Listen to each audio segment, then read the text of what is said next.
100 meter til mål og højt stadig med hul ned til Chapa, der nu går udenom. Chapa på vej udenom. Og det ser rigtig godt ud, hvilket A3, der kommer med det her høje. Han stryger forbi Chris Høj. Roberto Chiappa helt fremragende A3, der kommer med det her. Forbi Chris Høj og vinder denne banesprint.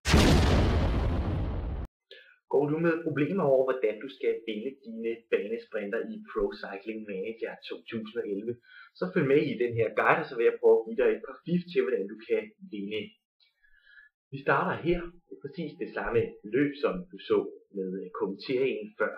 Her har vi Roberto Chiappa, der er den rytter, som vi styrer, og du starter med langsomt at køre din rytter op i hastighed, indtil han når dertil, hvor hans bar går fra at være grøn til at være gul.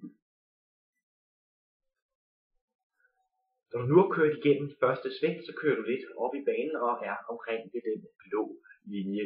Nu skal du så hele tiden holde øje med, hvor modstanderen er. Du bruger V- og B-tasten til at kigge over skulderen.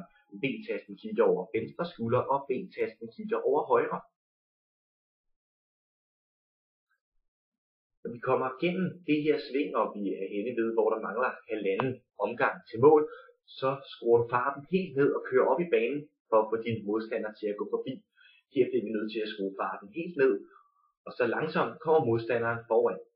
Nu skal du så skrue farten op og gå ned i banen, fordi nu starter modstanderen spurten, og der er nu et lille hul, der skal lukkes.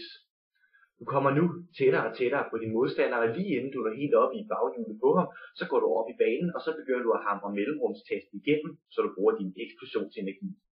På den måde der kører du forbi din modstander og vinder dine banesprinter.